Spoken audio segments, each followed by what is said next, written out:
So, hello aspirants, welcome back to government job decoder. तो जैसा कि आप लोगों का रिस्पांस आया था कि आपने बोला था कि थर्मल इंजीनियरिंग पे वीडियोस बनाने के लिए और इसके क्वेश्चंस लाने के लिए, तो इसी के ऊपर ये वीडियो है और इसके सीरीज आगे भी आ सकते हैं, बट ये आपके रिस्पांस पे डिपेंड करता है कि आप ये कैसा फीडबैक देते हैं। ये अगर आपको अच्छा लगता है तो कमेंट सेक्शन पे कमेंट ज़रूर करना और ज़्यादा से ज़्यादा शेयर करना। जितना आप शेयर करेंगे उतने चांसेस होंगे इस सीरीज को आगे बढ़ाने के। ठीक है, तो चलते हैं अपने क्वेश्चंस पे।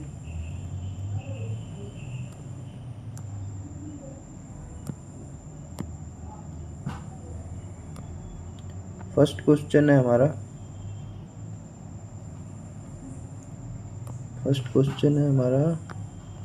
विच of the following is not a fire tube boiler. इसमें बोल रहा है फायर ट्यूब बॉयलर कौन सा नहीं है, तो कॉकरेन, लैंकाशायर, लोकोमोटिव या बैबकॉक एंड विलकॉक्स। तो हमें पता है बैबकॉक एंड विलकॉक्स जो है वो ये है वाटर ट्यूब बॉयलर। ठीक है, और बाकी के जो जितने भी हैं ये सारे क्या हैं, फायर ट्यूब बॉयलर है। कॉकरेन जो है ये क्या है, ये वर्टिकल बॉयलर होता है, बट लेकिन जो इसके ट्यूब्स होते हैं ये हॉरिजॉन्टली होते हैं, जो फायर ट्यूब्स लगे होते हैं। लंकाशायर भी हॉरिजॉन्टल बॉयलर है। लोकोमोटिव आपको पता है, इसमें फोर्स ड्रॉट का यूज करते हैं और साथ ही साथ स्प्रिंग लोडेड सेफ्टी वाल्व का यूज करते हैं इसमें। ठीक है, इसमें ये भी क्वेश्चन आता है कि लोकोमोटिव बॉयलर में कौन सा सेफ्टी वाल्व यूज करते हैं, किस टाइप्स का, तो इसमें करते हैं स्प्रिंग लोडेड। ठीक है, बाकी आप यहाँ पे पढ़ सकते हैं कि जो फायर ट्यूब बॉयलर्स में है, जो हॉट गैसेस होता है वो फ्लो करता है थ्रू द ट्यूब्स के अंदर में होते हैं, और जो वाटर होता है वो सराउंडिंग में होते हैं। तो ऐसी जो वाटर ट्यूब बॉयलर में है उसमें जो ट्यूब्स के अंदर में वाटर फ्लो करेगा और सराउंडिंग में फ्लू गैसेज होंगे। ठीक है, water flows through the tubes and hot gases surround the tubes. जो Cochran, Lancashire, locomotive all are the fire tube boilers. ये हो गया फर्स्ट। चलते हैं सेकंड क्वेश्चन पे।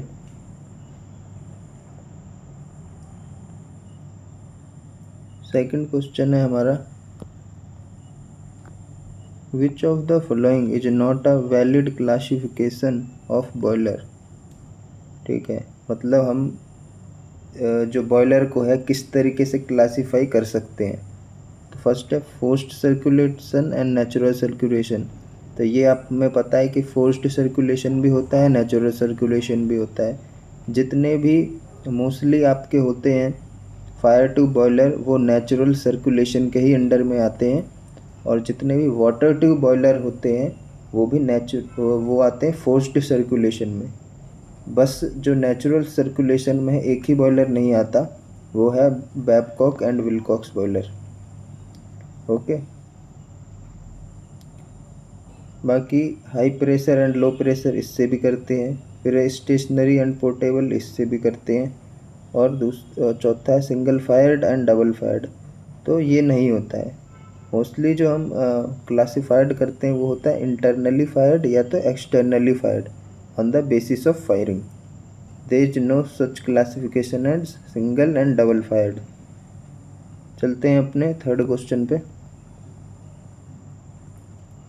थर्ड क्वेश्चन है हमारा which of the following statement not true about fire tube boiler. कौन सा स्टेटमेंट ट्रू नहीं है। Hot gases are inside the tubes and water surrounds them. तो ये तो आपका ठीक है। For a given power it occupies more floor area, ये भी सही है। Operating pressure can be as high as 100 bar, तो ये गलत है। इसका ऑपरेटिंग प्रेशर है वो 100 बार के अंदर में ही होता है, नीचे ही होता है, बल्कि लिमिटेड होता है 16 बार तक। ठीक है, not suitable for large power plant. तो ये स्टेटमेंट जो आपका ये है, ये वाला स्टेटमेंट गलत है। The operating pressure for a fire tube boiler is limited to 16 bar for a given power it occupies more floor area. ये भी देखो कई बार स्टेटमेंट में आता है कि अगर हम वाटर ट्यूब और फायर ट्यूब की बात करेंगे ना, अगर हम पावर आउटपुट को सेम रखें, ठीक है, फॉर अ गिवन पावर, तो जो आपका फायर ट्यूब बॉयलर है ना, वो मोर एरिया बल्कि कवर करेगा। इसमें थोड़ा कन्फ्यूजन रहता है। चलते हैं अपने फोर्थ पे। फोर्थ क्वेश्चन है, the classification of boiler into horizontal, vertical and inclined is done on the basis of their pressure, method of firing, tubes या एक्सिस।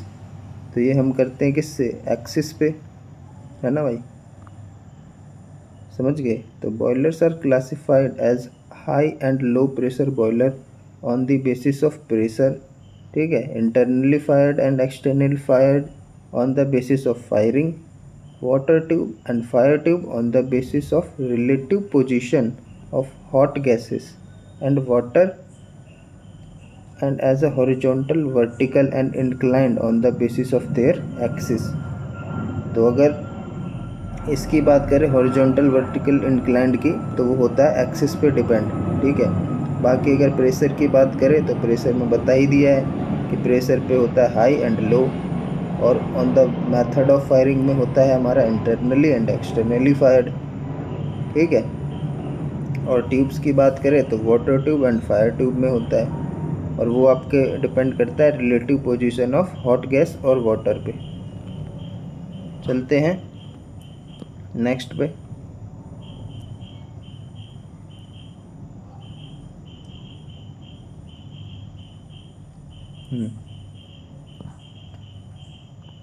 नेक्स्ट क्वेश्चन है, which of the following is a low pressure boiler.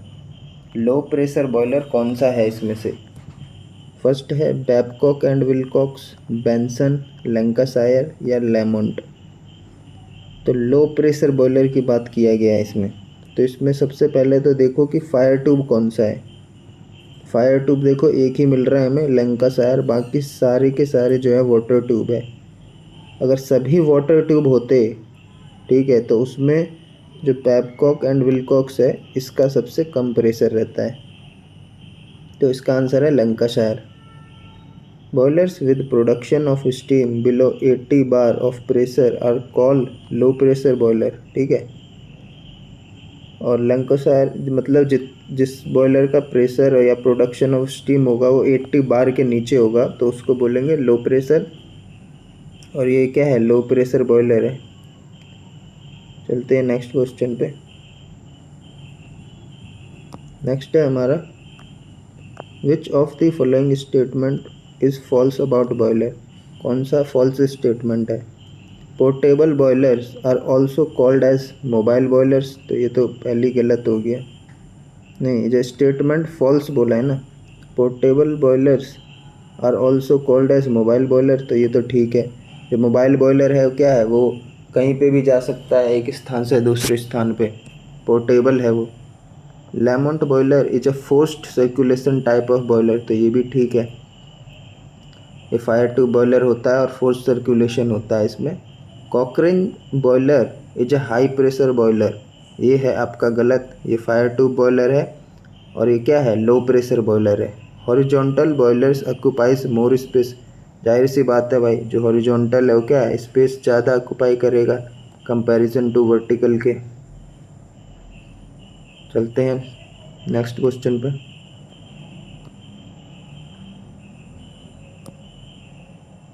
Next question है, which of the following statement is true about fire tube and water tube. कौन सा statement सही है। Fire tube boilers have high risk of bursting than water tube boiler. Water tube boilers have high risk of bursting than fire tube, या bursting of boiler is not possible, it depends upon the quality of water fed to the boiler. ये तो दोनों statement एकदम गलत है। इन दोनों में से हमें डिसाइड करना है, और जो आंसर होगा आपका ये है सेकंड नंबर, जो कि वाटर ट्यूब बॉयलर्स जो है वो हाई रिस्क होता है बर्स्टिंग का comparison to fire tube boiler. इसके रीज़न भी है। Operating pressure of water tube boiler जो है वो हाई है as compare to fire tube, जो कि 100 बार से अबव होता है, और ये लिमिटेड है 16 बार के जो फायर ट्यूब है। Therefore water tube boilers have high risk of bursting. चलते हैं नेक्स्ट पे। नेक्स्ट है हमारा which of the following is not a forced circulation boiler. कौन सा फोर्स्ड सर्कुलेशन बॉयलर नहीं है? विलॉक्स बॉयलर है, लेमंट भी है, और बेंसन तो आपको पता ही है सुपर क्रिटिकल बॉयलर होता है जिसका जो क्रिटिकल प्रेशर से ऊपर होता है और इसमें ड्रम वगैरह नहीं होते हैं। ठीक है, तो इसका आंसर हो गया लंकाशायर। चलते हैं अपने नेक्स्ट क्वेश्चन पे।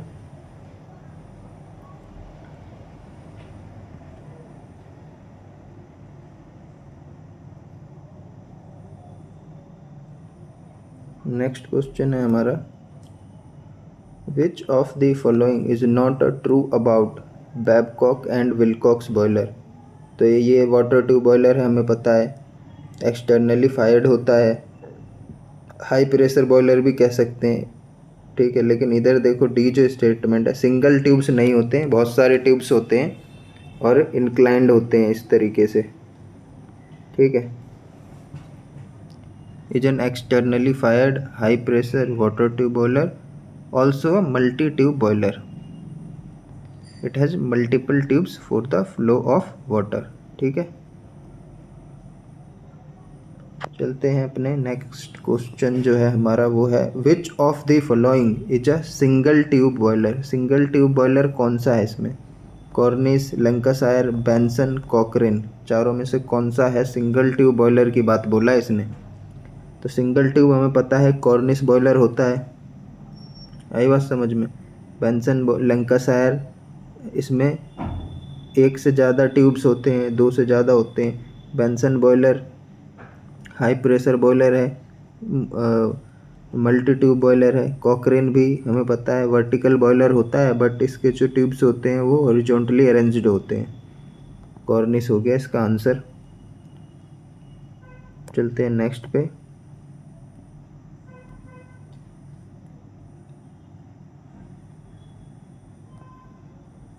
नेक्स्ट क्वेश्चन है हमारा stationary boilers are used for locomotive application, जो कि एकदम गलत है। टेम्पररी एप्लीकेशन, ये भी गलत है। पावर प्लांट स्टीम जनरेशन या मरीन एप्लीकेशन। तो जो स्टेशनरी बॉयलर है वो पावर प्लांट स्टीम जनरेशन के लिए यूज करते हैं, जो कि बड़े बड़े साइज के होते हैं। ठीक है, stationary boilers are used for power plant steam generation. और मोबाइल और पोर्टेबल बॉयलर्स जो हैं वो used for marine and locomotive applications. For the temporary use like in small coal field pits involves use of portable boilers. ठीक है भाई, चलते हैं नेक्स्ट क्वेश्चन पे।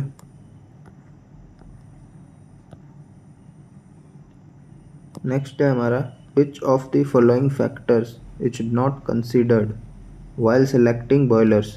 कौन से फैक्टर हम कंसिडर नहीं करते हैं जब हम किसी बॉयलर का सिलेक्शन करते हैं? तो अवेलेबल फ्लोर एरिया को भाई देखते हैं, number of tubes in the boiler, available fuel and water, या द पोर्टेबल लोड फैक्टर। तो भाई जैसे हम जा रहे हैं कोई बॉयलर को सिलेक्ट करने, तो सबसे पहले हम क्या देखेंगे, उसमें उसका नंबर ऑफ ट्यूब्स तो नहीं गिनेंगे, जाहिर सी बात है, आंसर हो गया बी। बाकी हम देखेंगे फ्यूल कितना है, वाटर कितना अवेलेबल है, तो पोर्टेबल लोड फैक्टर देखेंगे उसका। ठीक है, बाकी और कई सारी चीज़ें देख सकते हैं जैसे ऑपरेटिंग एंड मेंटेनेंस कॉस्ट। ठीक है, ये भी हम कंसीडर करते हैं। चलते हैं नेक्स्ट पे। नेक्स्ट क्वेश्चन है हमारा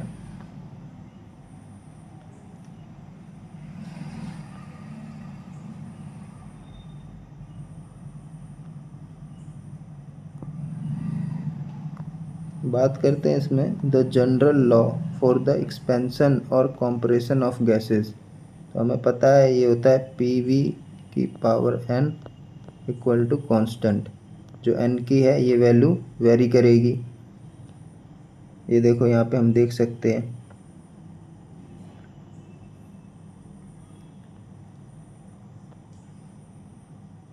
ये देखो अगर जनरल गैस लॉ की बात करें तो पीवी की पावर n बराबर कांस्टेंट ये फॉलो करता है एक्सपेंशन और कंप्रेशन ऑफ गैसेस में। प्रेशर और वॉल्यूम का ग्राफ दिया हुआ है। अगर बात करें हम कांस्टेंट प्रेशर की, तो अगर हम n की वैल्यू 0 रख देते हैं तो ये कितना हो जाएगा 1, यानी p बराबर कांस्टेंट प्रेशर हो गया हमारा कांस्टेंट। और इसका ग्राफ पीवी पे कैसे बनेगा, कांस्टेंट प्रेशर है, ये जो है ना प्रेशर लाइन है, कांस्टेंट प्रेशर हो रहा है। आइसोथर्मल में n की वैल्यू 1 होती है। ये देखो कंप्रेशन हो रहा है, ठीक है, कंप्रेशन इस तरीके से होता है। बाकी ये एक्सपेंशन है अगर इस डाउन कर्व में आ रहा है तो। फिर है आपका, अगर जो n की वैल्यू है वो गामा यानी 1.4 और 1 के बीच में वेरी करता है, ठीक है, तो वो है पॉलीट्रॉपिक। फिर है एडियाबैटिक, एडियाबैटिक आपका 1.4 होता है, ठीक है। ये देखो यहाँ पे वही चीज़ें बता रखा है कुछ, जैसे अगर हम वॉल्यूम कांस्टेंट कर देते हैं तो अकॉर्डिंग टू ये चार्ल्स लॉ, मतलब प्रेशर कांस्टेंट है तो वॉल्यूम जो है वो डायरेक्टली प्रोपोर्शनल रहेगा टेम्परेचर से अकॉर्डिंग टू चार्ल्स लॉ। और जो बॉयल्स लॉ होता है उसमें क्या होता है, प्रेशर वेरी करता है इनडायरेक्टली टू द वॉल्यूम, और आपका जो टेम्परेचर होता है वो होता है कांस्टेंट। ओके, बाकी अगर हम n की वैल्यू इनफाइनाइट रखें तो ये बनेगा हमें कांस्टेंट वॉल्यूम।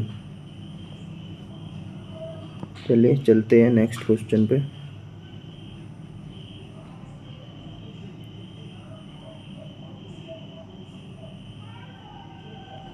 नेक्स्ट क्वेश्चन है हमारा, according to the American Society of Mechanical Engineers ASME, the evaporation of 15.63 kg of water at 100 degrees Celsius per hour from 100 degrees Celsius feed water in a steam boiler is known as। तो इसको हम क्या कहेंगे, इसको बोलते हैं boiler horse power.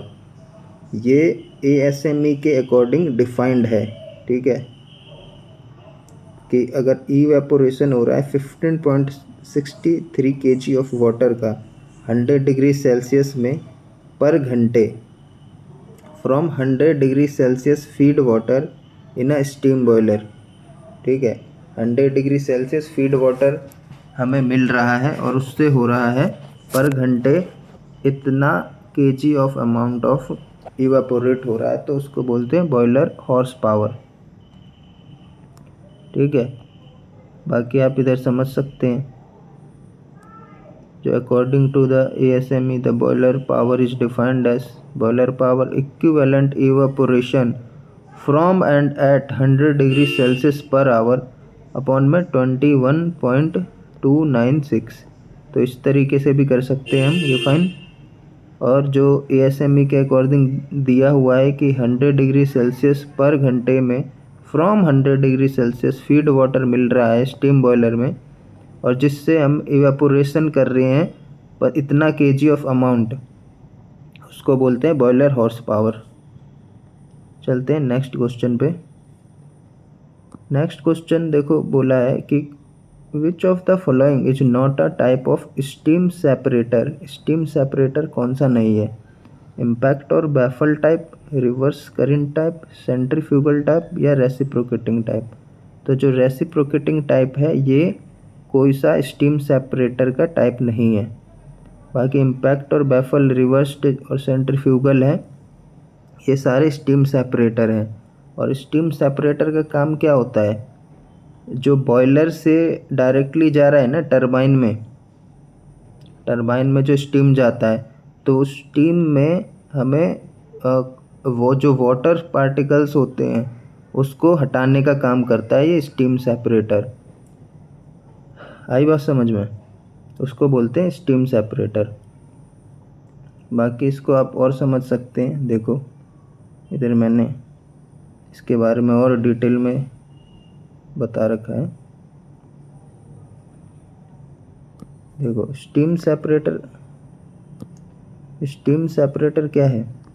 A steam separator is a device for separating water droplets, ठीक है, जो जैसा मैंने बताया था, फ्रॉम द स्टीम। और ये इंस्टॉल्ड कहाँ पे होता है, कहाँ पे लगाया जाता है? Close to the steam engine और द टरबाइन, टरबाइन के जस्ट क्लोज में लगाया जाता है। इसके थ्री टाइप्स हैं इम्पैक्ट, या तो बैफल टाइप जिसे बोलते हैं, रिवर्स करंट टाइप, या सेंट्रीफ्यूगल टाइप। देखो ये जो है ये आपका बैफल टाइप का दिया हुआ है। और इसमें क्या हो रहा है, यहाँ से बॉयलर से यहाँ पे से स्टीम गया, ठीक है, स्टीम यहाँ पे गया, इधर बैफल प्लेट्स लगे हुए हैं। अब इसका जो है डायरेक्शन है वो थोड़ा चेंज किया है। तो जैसे यहाँ से आपका यहाँ पे आएगा, नीचे आएगा आपका स्टीम, तो जितने भी यहाँ इसमें वाटर पार्टिकल्स होंगे वो क्या होगा, वो नीचे की ओर, यहाँ पे नीचे की ओर चला जाएगा। और जो आपका एयर होगा, जो स्टीम होगा, वो ऊपर की तरफ फ्लो करके यहाँ से टरबाइन में आ जाएगा, क्योंकि यहाँ पे जो भी हैवी होगा वो हैवी पार्टिकल नीचे की तरफ आ जाएगा।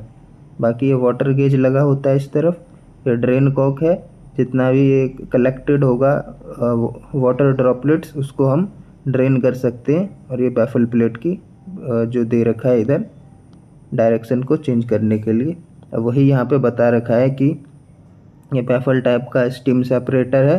The steam is allowed in the separator, the steam strides the baffle plates and the direction of the flow is changed, ठीक है। देखो डायरेक्शन ऑफ फ्लो चेंज हो गया। जैसे अगर हम ये नहीं लगाते तो क्या होता है, यहाँ से आता और फिर उसके बाद सीधा नीचे की ओर चला जाता, ठीक है। लेकिन हमें टरबाइन में पहुँचाना है, तो या तो हम सीधा इसको ऐसे रखते तो क्या होता है, ये आराम से निकल लेता ऊपर। लेकिन इधर हमने यहाँ पे बैरियर लगाया है थोड़ा, कि यहाँ पे आएगा और यहाँ पर ड्रॉपलेट्स होगा नीचे जाएगा, बाकी का जो स्टीम होगा वो ऊपर की ओर फ्लो करके टरबाइन के अंदर। ये देखो द हैवियर वाटर पार्टिकल्स जो है स्टीम, वो फॉल डाउन हो जाएगा to the bottom of the separator and the separated steam is free from water particles. Hope करता हूँ समझ में आया होगा। और भाई वीडियो पसंद आ रहा है, पसंद ही आ रहा होगा, बहुत ही डिटेल में भी समझा रहा हूँ मैं, तो इसको शेयर करने का भाई जितना हो सके शेयर करो, ठीक है। इस वीडियो पे जितना हो सके शेयर करो, तभी मैं इसके नेक्स्ट सीरीज भी लाऊंगा और भी जो आप डिमांड करोगे वो आपका पूरा होता रहेगा, ठीक है। तो शेयरिंग इज़ केयरिंग भाई, उसी से मोटिवेशन मिलता है, बाकी तो कुछ नहीं है।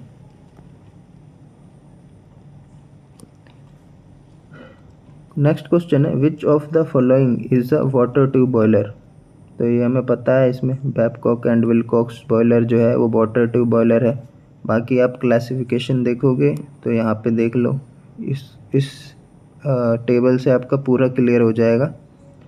देखो वाटर ट्यूब बॉयलर में है आपका Babcock and Wilcox, Lemont boiler, फिर स्टर्लिंग, बेंसन, विलॉक्स या लॉफलर बॉयलर।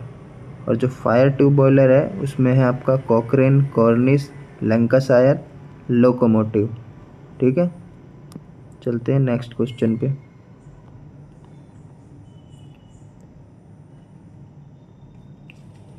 नेक्स्ट क्वेश्चन है the ratio of the energy received by the steam, ratio of the energy received by the steam to the energy supplied by the fuel to produce steam in a steam boiler is known as. तो सीधा सीधा समझ में आ रहा है कि ये boiler efficiency की बात कर रहे हैं, कि हम जितना मतलब energy received by the steam, जैसे हमने सप्लाइड किया फ्यूल को सप्लाइड किया, लेकिन इस फ्यूल से जो एनर्जी सप्लाइड किया है उस फ्यूल में से वो कितना एनर्जी रिसीव्ड कर रहा है टू प्रोड्यूस द स्टीम को प्रोड्यूस करने के लिए। तो बाकी जो कुछ लॉसेस हो गए, हमारे फ्लू गैसेस बाहर निकल गए, है ना, और थोड़ा बहुत जो 30% होता है वो यूटिलाइज हो रहा है स्टीम को प्रोड्यूस करने में। तो यही क्या है, बॉयलर एफिशिएंसी है। ठीक है। बाकी इसको थोड़ा मैथमेटिकल में भी देख सकते हो। ये देखो, heat actually used in producing the steam, और हीट जो लिबरेट हो रहा है फर्नेस में। बाकी जो एफिशिएंसी है देख सकते हो, efficiency is equal to mass of water actually evaporated और इनटू में H माइनस में HF और अपॉन में calorific value of the fuel, kilojoule per KG of fuel. बाकी जो आपका H है वो है total heat of steam in kilojoule per KG of steam, और HF है 1 जो है वो है sensible heat of feed water, ठीक है। बाकी ME जो है आपका मास ऑफ वाटर एक्चुअली इवेपोरेटेड, उसको ऑफ और फर्दर डिवाइड कर सकते हैं MS अपॉन में MF। जो MS है वो है आपका total mass of water evaporated into steam in KG, और जो MF है वो है मास ऑफ फ्यूल इन केजी, ठीक है भाई। चलते हैं नेक्स्ट पे।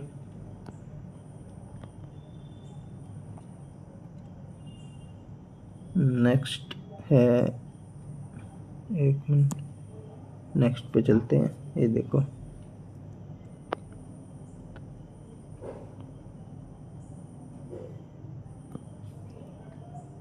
इसमें पूछ रहा है कि what is the main function of the condenser in a Rankine cycle power plant.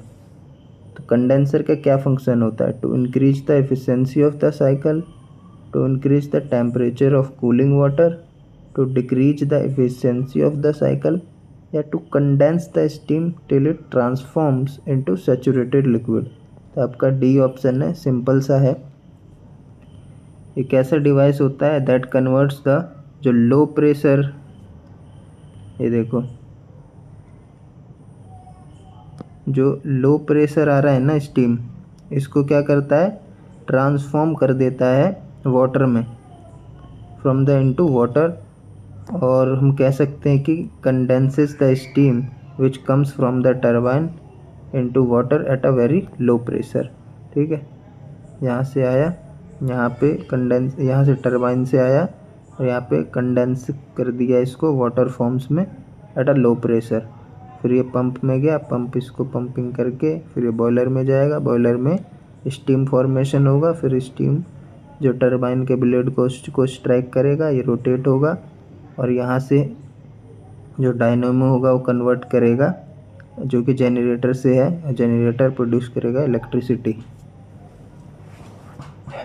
चलते हैं नेक्स्ट पे।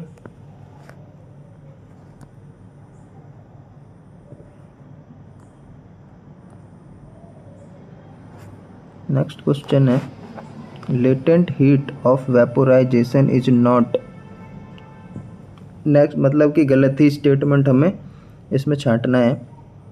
फर्स्ट है, heat required for complete conversion of ice into water, heat added at constant temperature of 100 degree Celsius converted water in steam. और C option है, heat required for complete conversion of saturated liquid into dry saturated vapour, और sum of internal latent heat plus में जो external work of evaporation लग रहा है। तो देखो भाई, ये जो फर्स्ट ऑप्शन है ये क्या है, ये लेटेंट हीट ऑफ फ्यूजन है, जिसमें heat required for complete conversion of ice से वाटर में कन्वर्ट हो रहा है, मतलब सॉलिड से कन्वर्ट हो रहा है लिक्विड में। ये आपका हो गया लेटेंट हीट ऑफ फ्यूजन। बाकी सारे स्टेटमेंट सही है, और इसमें से जो ये वाला डी ऑप्शन है, ये इस पे ध्यान रखने की ज़रूरत है, ठीक है। ये थोड़ा अच्छा स्टेटमेंट है कि सम ऑफ इंटरनल लेटेंट हीट जो है और प्लस में एक्सटर्नल वर्क ऑफ इवेपोरेशन हो रहा है, ठीक है। ये भी लेटेंट हीट ऑफ इवेपोरेशन है, वेपोराइजेशन। बाकी आप इधर समझ सकते हैं, ये देखिए, मतलब लेटेंट हीट में आपको पता होगा, ये देखो ये है लेटेंट हीट, आई बात समझ में। फेज चेंज होता है एट कांस्टेंट टेम्परेचर पे, ये देख रहे हो। सेंसिबल हीट में जो होता है इसमें टेम्परेचर इंक्रीज होता है, फेस से हमें कोई लेना देना नहीं है। बाकी आप समझ सकते हो latent heat of vaporisation, latent heat of fusion. It is the energy required to change 1 kg of the material in its liquid state at its boiling point to 1 kg of the material in its gaseous state। वही है कि liquid से हम उसको क्या convert कर रहे हैं, गैसेस स्टेट में। और फ्यूजन में क्या है, जो सॉल्यूट जो है रिक्वायर्ड हीट एनर्जी जो है इतनी हमें चाहिए कि जो 1 kg ऑफ मटेरियल का सॉलिड है वो कन्वर्ट हो जाए लिक्विड स्टेट में। बात आ गई समझ में। चलते हैं नेक्स्ट पे है। नेक्स्ट है हमारा, इन steam boiler and economiser is used for heating of flue gases, feed water, flu या एयर। तो फीड वाटर को हम पहले हीट कर देते हैं। इकोनोमाइजर, जो इकोनोमाइजर इसका नाम ही इसलिए पड़ा है कि ये क्या करता है, एफिशिएंसी बढ़ाता है, क्योंकि जो वेस्ट फ्लू गैसेस जा रहा है उसका यूज करके ये जो फीड करना है बॉयलर में वाटर को, उसको पहले ही हीट कर देता है या प्री हीट कर देता है। चलते हैं भाई नेक्स्ट क्वेश्चन पे।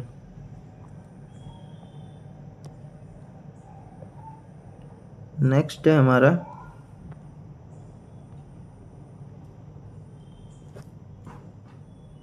नेक्स्ट बोला है कि जो ये फिगर है पार्ट्स ऑफ स्टीम जनरेटर है, ठीक है।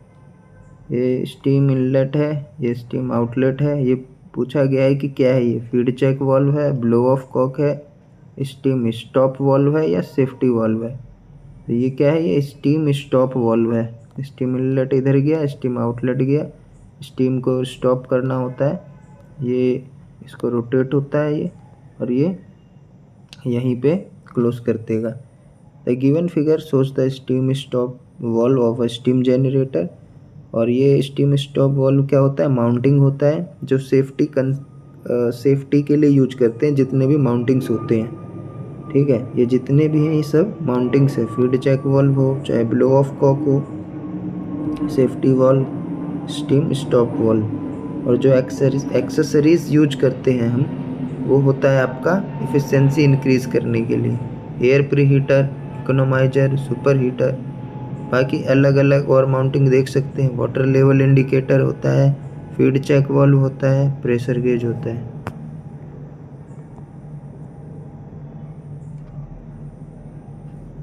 नेक्स्ट क्वेश्चन है हमारा,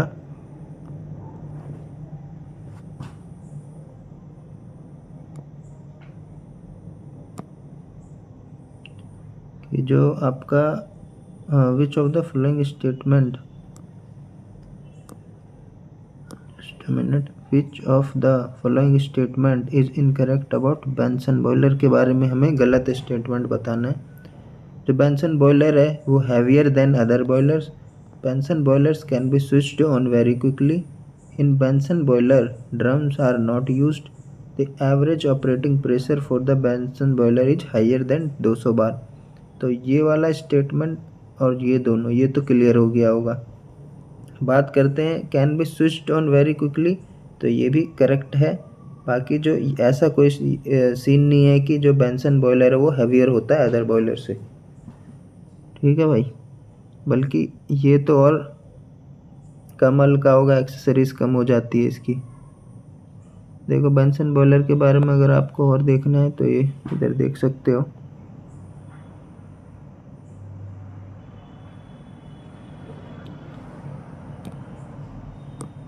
बेंसन बॉयलर है is a water tube high pressure और ड्रमलेस, ड्रम यूज नहीं करते हैं इसमें, फोर्स्ड सर्कुलेटेड बॉयलर है। The critical pressure is the pressure at which the liquid and gas faces at its equilibrium. ये क्रिटिकल प्रेशर के बारे में बता रहा है कि जो लिक्विड और गैस है वो पॉइंट में आ जाते हैं ग्राफ पे।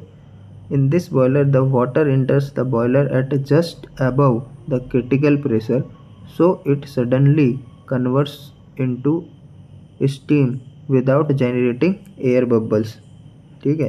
It has unique characteristics of the absence of a drum। और जो एवरेज ऑपरेटिंग प्रेशर है 200 से ऊपर होता है और क्या होता है ये, can be switched on very quickly.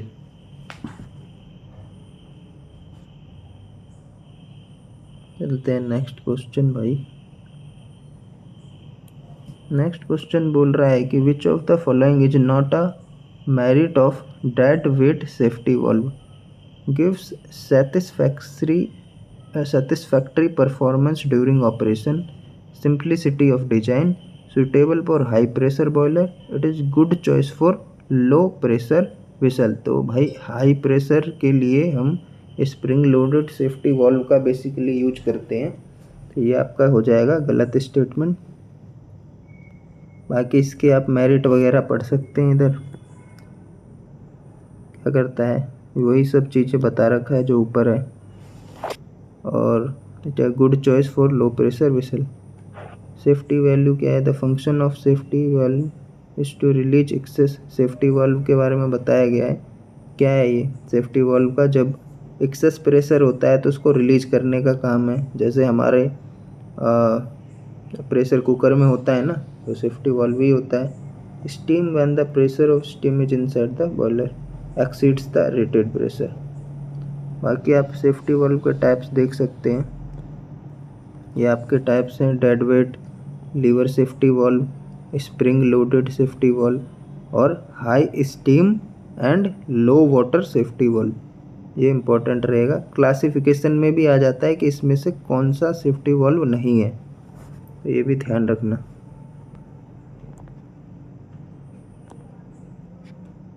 चलते हैं नेक्स्ट पे। नेक्स्ट है हमारा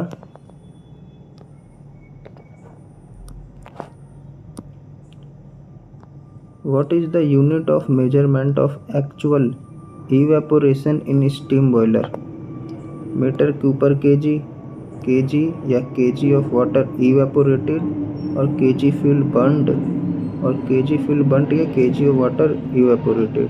तो एक्चुअल इवेपोरेशन की बात बोला है, तो कितना किलोग्राम वाटर इवेपोरेटेड हो रहा है कंपैरिजन टू फ्यूल बर्न्ड के कंपैरिजन में, ठीक है। बाकी इक्विवेलेंट इवेपोरेशन को आप देख सकते हैं, ये भी पूछा जाता है। तो जो इक्विवेलेंट इवेपोरेशन है वो क्या है, it is the amount of water, यहाँ ये वाला स्टेटमेंट याद रखना है, देखो at 100 degree Celsius and formed into dry and saturated steam at 100 degree Celsius at normal atmospheric pressure, it is usually written as from and at 100 degree Celsius. जहाँ ये चीज़ मिल गया ना आपको, सीधा इक्विवेलेंट इवेपोरेशन पे टिक करना। मैथमेटिकली इक्विवेलेंट इवेपोरेशन जो है क्या है, जो मास ऑफ वाटर एक्चुअली इवेपोरेटेड हो रहा है और केजी 1 केजी ऑफ जो स्टीम हो रहा है कन्वर्ट, और ये टोटल हो गया आपका heat comparison to total feed water of steam 22/2257। ठीक है भाई, चलते हैं नेक्स्ट पे। नेक्स्ट है हमारा which of the following is a forced circulation type boiler. तो ये हमने पहले भी डिस्कस कर रखा है कि देखो लंकाशायर है, लेमोंट है, कॉकरेन है, बैबकॉक एंड विलकॉक्स है। तो इसमें ये दोनों तो आपके हो गए फायर ट्यूब, ये तो पहले ही एलिमिनेट हो गया। और जो बैबकॉक एंड विलकॉक्स है मैंने बताया था कि ये क्या है, ये इकलौता वाटर ट्यूब बॉयलर है जो नेचुरल सर्कुलेशन है। बाकी ये आपका आ गया लेमोंट बॉयलर जो कि वाटर ट्यूब बॉयलर है, ये फोर्स सर्कुलेशन है। चलते हैं नेक्स्ट क्वेश्चन पे। देखो नेक्स्ट क्वेश्चन है, थोड़ा विजिबिलिटी कम होगा, इसको मैं ऐसे ही समझा देता हूँ। देखो उसमें बात किया गया है कि जो इंड्यूस्ड ड्रॉट फैन होता है ना, इंड्यूस्ड ड्रॉट फैन जो ड्रॉटिंग के लिए यूज करते हैं हम प्लांट में, तो जो मतलब करेक्ट स्टेटमेंट छांटना है इसमें कि जो पावर रिक्वायर्ड हो रहा है इंड्यूस्ड ड्रॉट फैन का, वो comparison to forced draught fan के ज़्यादा है या कम है। तो देखो भाई जो पावर रिक्वायर्ड होता है ना इंड्यूस्ड ड्रॉट फैन का, वो क्या होता है, ग्रेटर होता है power required by an induced draught fan is greater that required by a forced draught fan। ऐसा क्यों? बल्कि for the same amount of the draught क्यों होता है? क्योंकि जो फोर्स्ड ड्राफ्ट फैन है वो सक करता है एयर एटमॉस्फेयर से, they handle fresh air, so they need low maintenance और कंज्यूम करता है less power and operating costs are लो।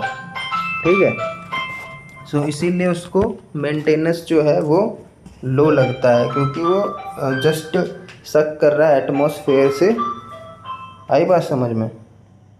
और जो इंड्यूस्ड ड्रॉट फैन है normally location at the outlet between the dust collector and the chimney. ID fans can handle hot flue gases. और क्या है? Induced draught fans creates a negative pressure और suction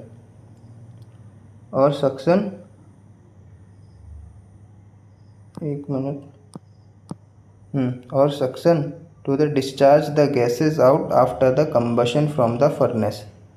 ठीक है भाई, चलते हैं नेक्स्ट पे।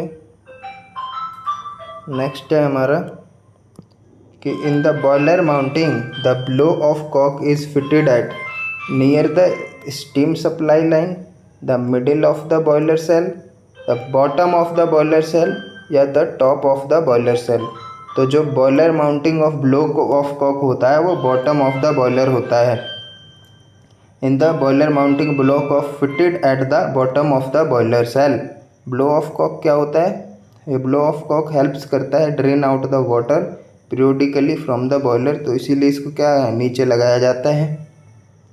ठीक है, बाकी और इसके बारे में पढ़ सकते हैं कि it ensures the discharge of mud scale और sediments and other impurities that settle down at the bottom of the boiler. ठीक है, सारे इम्प्योरिटीज वगैरह जितना भी मड स्केल जमा हो जाता है उसको इसी के थ्रू निकालते हैं। To empty the boiler when necessary for cleaning, repair and inspection. और क्या होता है? To permit a rapid lowering of water level in the boiler if, और क्या बोलता है? To permit a rapid lowering of the water level in the boiler if accidentally it becomes too high. ठीक है भाई, तो ये हो गया आपका ब्लो ऑफ कॉक का। बाकी और क्वेश्चन है, इसको भी देख लेते हैं। बात कर रहा है इसमें कि the mass of water evaporated per unit mass of fuel burnt is termed as. तो ये होता है आपका क्या है? एक्चुअल इवेपोरेशन, कि मास ऑफ वाटर जो इवेपोरेट हो रहा है और उसके कंपैरिजन में कितना मास हम फ्यूल बर्न कर रहे हैं। समझ में आई बात? और इसको पढ़ सकते हैं कि in steam boiler the actual evaporation is defined as the mass of water evaporated per unit mass of fuel burned, it is denoted by MC। और जो हमने बॉयलर हॉर्स पावर देखा था उसमें क्या था कि कुछ अमाउंट था 15.63 kg ऑफ वाटर इवेपोरेट हो रहा था, और उसका कंडीशन था कि पर घंटे में पर 100 डिग्री सेल्सियस पे जो फीड वाटर आ रहा था। ठीक है, इक्विवेलेंट इवेपोरेशन मैंने अभी जस्ट बताया था कि क्या है? Is the amount of water evaporated from feed water at 100 degree Celsius atmospheric pressure. It is usually written as from and at 100 degree Celsius. The equivalent evaporation जो है वो है आपका E is equal to ME into में H minus HFG upon 2257। ठीक है, ME जो है वो actual evaporation total heat of steam जो H की वैल्यू है, और HFG क्या है? Latent heat of feed water और फ्लूइड एंथैल्पी। चलते हैं नेक्स्ट क्वेश्चन पे।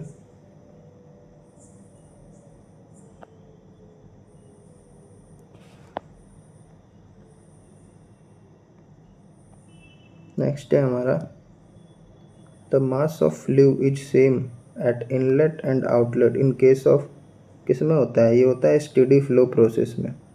हमने देखा भी है, इस तरीके से हमने कर दिया। जब हम स्टेडी फ्लो इक्वेशन निकालते हैं तो जो मास होता है वो इधर भी इनलेट पे भी कांस्टेंट रहता है और मास फ्लो रेट इधर भी कांस्टेंट रहता है। ठीक है, चलते हैं भाई नेक्स्ट पे।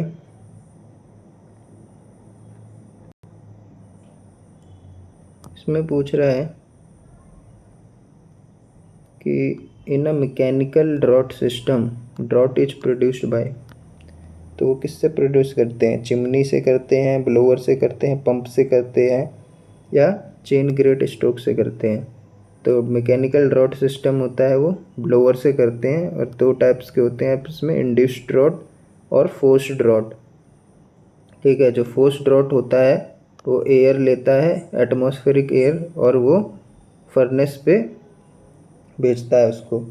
और जो आपका इंड्यूस्ड ड्रॉट होता है वो सक्किंग करने के लिए होता है, चिमनी के क्लोज में लगाया जाता है। ठीक है भाई, और चिमनी जो हम यूज़ करते हैं वो ड्रॉट सिस्टम वो नेचुरल ड्रॉट सिस्टम में करते हैं। पूछ रहा है इसमें natural draught cooling towers are also known as artificial, mechanical, automatic या एटमॉस्फेरिक। तो यहाँ से भी आप रिलेट कर सकते हैं कि नेचुरल ड्राफ्ट है यानी एटमॉस्फेरिक कूलिंग टावर्स, और जो इसके साइज होते हैं वो बड़े होते हैं, इसलिए इसको ओपन स्पेस में यूज करते हैं। आप देख सकते हैं इधर से, natural draught cooling towers are also known as atmospheric cooling towers. और नेचुरल ड्राफ्ट कूलिंग टावर्स है वो यूज करता है very large concrete chimneys to introduce air through the media due to very large size, these are installed in open space only. ठीक है भाई, चलते हैं नेक्स्ट पे। नेक्स्ट है हमारा